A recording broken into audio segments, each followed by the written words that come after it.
Hello everyone, I'm Nicole Spitler with All Designs Equine, and today we're going to be doing a mistakes video.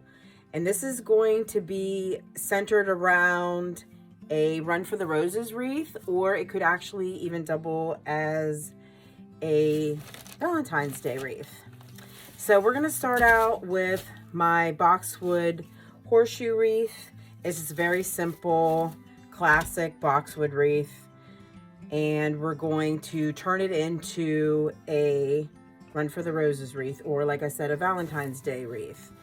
And this video is inspired by me looking at some of my own competitors and seeing some of the mistakes that they make. And I figured, wow, this would be really interesting for me to point out some good decorating tips by also showing what not to do. And then I'm going to fix it, and you can see how much better it actually will be. Now, if you've made these mistakes yourself, don't feel bad. So have I. When I look back at my videos, they are often cringeworthy. And certainly when I started making wreaths, or even when I first was a wedding decorator 20 some years ago, I did some things that I wish I hadn't. But anyway, I've learned a lot since then, so I'm going to share my tips with you. So let's get started. Okay, so I already cut some red roses. These aren't the greatest red roses. They're kind of, I wouldn't say like cheap, but they're kind of inexpensive. But they're all very symmetrical, basically the same color and the same shape and the same size. So many people, I'm not going to glue this in because I'm going to pull it apart. But a lot of wreaths I see, people just start plugging these flowers in, and pretty much the same distance apart, and they kind of make a line, very linear, and then they just keep plugging it in.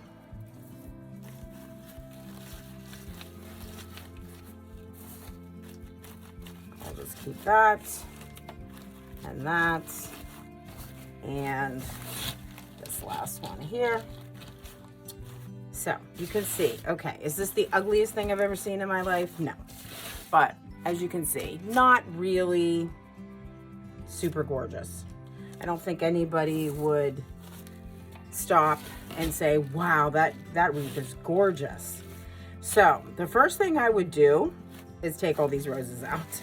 We're gonna take these out, and I'm gonna show you what I would do and what I personally like to do, unless someone actually requests that I do a very classic boxwood wreath, which, you know, is classic, but it's not necessarily my favorite, honestly.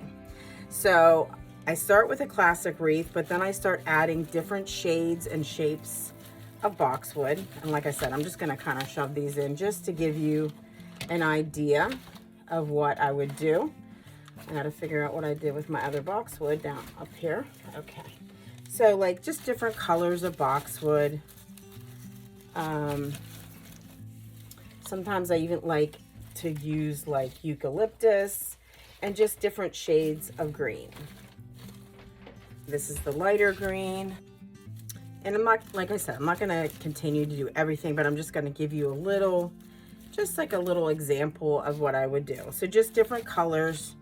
And then I would add these little tiny flowers, because I like these little cute little flowers in here. And just to give it a little, just like little flecks of light, and break up all this dark greenery. Like I said, a lot of people like this very classic look with a bow. Which I do always have a bow at the top and everything. I just didn't do it for this particular video. But just breaks up the greenery. And then if something isn't perfect, it's not a big deal. So when you do something extremely symmetrical, like some of these clutch bouquets that you see in wedding bouquets, that can be very elegant and very beautiful. But if you make the smallest, tiniest mistake, it becomes glaring. So you have to be very skilled, and they are gorgeous and they are classic, but you have to really know what you're doing. And even though I do think they're beautiful, that's definitely not my aesthetic personally, but I still do appreciate the simplicity of it. But also at the same time, the more simple it is, if you make a mistake, it's going to become very obvious. Okay, so you can already see, I think, that it's already becoming prettier. Hopefully you agree with me. If you don't, that's okay. Everybody has their own opinion, and we hear about it all the time on the internet, don't we? Okay, so that's the first thing I would do, is I would take all those flowers out and I would start with a better base. Now, if you add something to it, it's a little prettier. Instead of taking the roses, I'm also going to use better quality roses. And if you even want to use like a little less expensive flowers, try to find a few nice quality ones that will be your focal point. So instead of like putting them in a line around the horseshoe so it makes a very linear, like you're almost drawing something, I'm going to make a focal point at the bottom of this wreath. Now, a lot of times in my other wreaths, I also do it on the side, but for this, I'm going to do it on the bottom. So I'm going to just use these kind of big, beautiful roses. Okay. And then before I put the other rose in, I'm going to use some draping greenery. And because I'm not gluing this in, you're going to have to, I will try to show it a little better.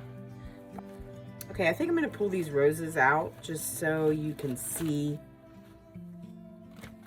the greenery a little bit better.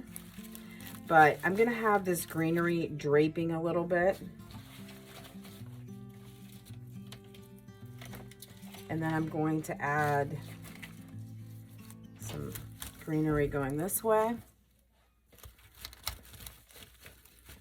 Okay, so I'm going to have this kind of draping, and then I'm going to loosely take some of this greenery. I already cut it apart just to save time, and just kind of, where the roses are going to be here, it's going to be the focal point. So it'll cover some of this stuff up. Okay.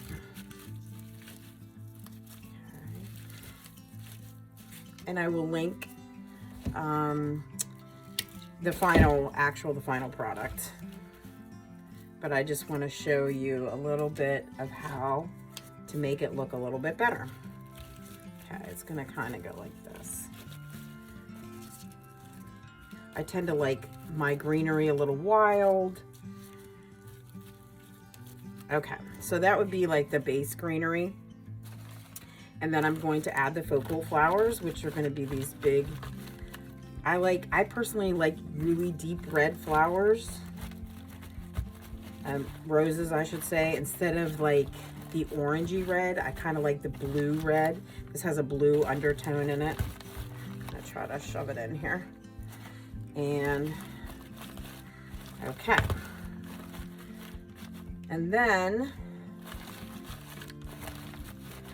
I'm going to use some of these other roses. Now these are a little more orangey red, but because these are the focal ones, it doesn't, that's not the overarching color.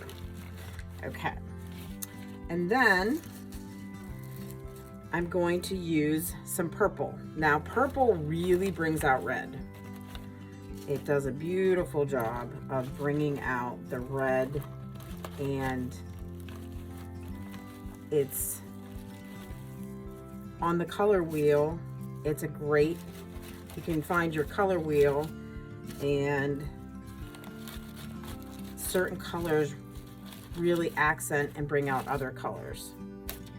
Okay. And so I'm gonna do a better job of this, but I just want to show you the difference, and then a little extra white in here just to make the red pop even more. Okay. And this is how I would take either make this a Valentine's Day wreath or a Run for the Roses wreath. So hopefully you can see that this looks better than the original just by tweaking a couple things and adding a little extra interest. I'll probably add some more purple and I'll change it up a little bit. But this is how you turn a pretty boring looking wreath into something much prettier. All right, and here are some, you know, ribbon options depending on what you're looking for. That kind of a ribbon. For the Run for the Roses, this is the most popular. Okay, and then if you want to even just use a burlap ribbon, that would also look good. So those are some good ribbon options. Obviously black and white and red are another classic combination. Okay everyone, if you enjoyed this video, please give it a thumbs up and subscribe to my channel, and let me know if you think that this is a better, prettier option than the first wreath that we talked about and that I demonstrated on. Hopefully you do. And then I probably would break this up a little bit more too as well. So this is not so massed together in one block of color. All right, folks, thank you. And hopefully I'll see you next week.